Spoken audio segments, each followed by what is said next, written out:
What's up, guys? Today I'm rebuilding the Double Cardan portion of a 2005 Ram 3500 front drive shaft.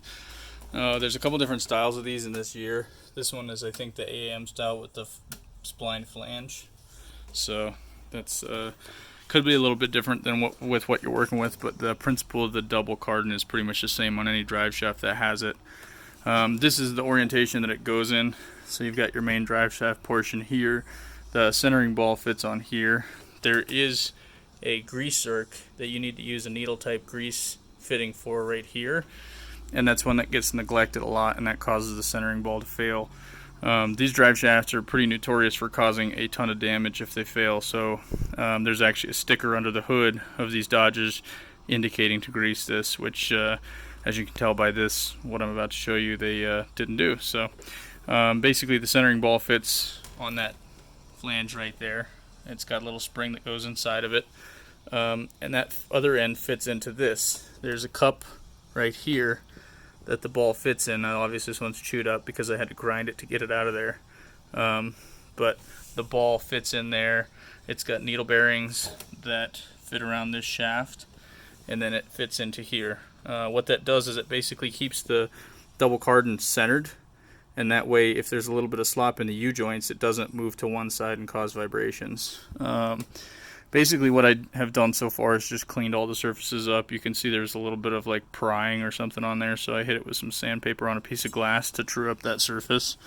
Then I cleaned out all of the U-joint, basically the yokes where the U-joint caps sit, just to clean the rust off. You don't want to take any metal out of there because obviously then it'll create some slop in the U-joint. But I do like to at least hit them with the Dremel and just get any surface rust off. So clean that up as well because it's a bearing surface. So yeah, right now I have the new ball and seat in the freezer, and what I'm going to do is differentially cool, and that way I'll heat this guy up once I'm ready to put it in there, and I'll drop the ball right in there. Rather than trying to press it in there or pound it in there, it's just an easier way to go. So another thing about the old versus the new centering ball, the new one has a grease seal, and this actually goes in like that. The other one didn't have any grease seal at all, so you know it's pretty obvious how it went dry. Okay, so here's where we're at so far. I installed the first U-joint, and I made sure to install it to where the grease zerk for the U-joint is on the back side, and that way it's not impinging on that joint right there, or the flush grease fitting right there. So here's what you need in order to get to that grease needle. It's not one of the super sharp ones, but it fits down into that cup, and then you can grease that joint. And what that does is that comes out the center here and then into the centering ball. So there's needle bearings in there. Put the grease seal in here. It's kind of chewed up, the housing, so I mean it seals, but it's not my favorite. So now I'm going to put the other U-joint in. This spring right here, one thing to remember, goes inside this post right there. And what that does is basically keep some tension on that to keep it at the back of the race. So I'm going to go ahead and finish putting all of the rest of the drive shaft together.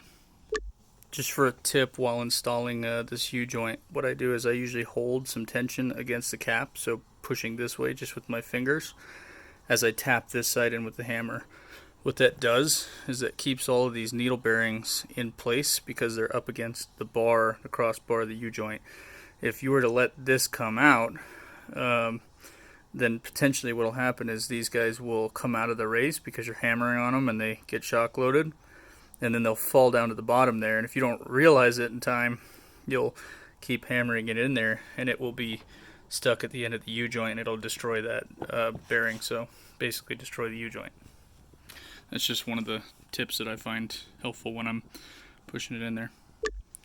Alright, once I start with this other cap, I take my U-joint cross and I pull it out of the one that's already seated, and that way I can seat that with this loose cap in the needle bearings while I tap it on. So I kind of go backwards of what I just did. Alright, so we're looking at a finished Double Cardan CV joint assembly, and I'm going to hit everything with grease because that centering ball doesn't really, it just comes with a little bit in there for the bearings, kind of like anti-rust. So I'll get in there with the grease needle and hit that guy and grease up these U-joints and then reassemble it. Alright, she's all greased up. One last little pro tip I have for you. So this flush grease fitting needle, you can see it's not super sharp on the end. Hopefully it'll focus. There we go. But what it does is it fits down in that cup and seals. Here's a little trick. If you can't get your grease nozzle into a regular grease zerk fitting, you can use this nozzle the same way. Basically just depress the check valve ball in the center, and then you can grease like normal. It's real handy if you can't get your grease fitting in there, or if it's just super dirty and you can basically only just clean the tip. You should never grease a dirty grease fitting. That's just bad form. So that just forces a bunch of dirt inside the joint. See it, people do it all the time on construction stuff, and it's just lazy. So, you know, what I do is I usually, if I can't get to the whole thing, I'll just swipe across the ball a couple times and then hit it with the grease needle just to press the ball, and it'll grease like normal. Works really well. Sometimes I'll use this method, you know, even over just trying to get the thing in there, just so that I don't have to try to clean the entire grease zerk. So that's just another trick that I found. Hopefully it helps some of you guys out. Hope you enjoyed the video. I'm going to go throw this thing back in the truck and, you know, hopefully it doesn't explode going down the road now. Cheers.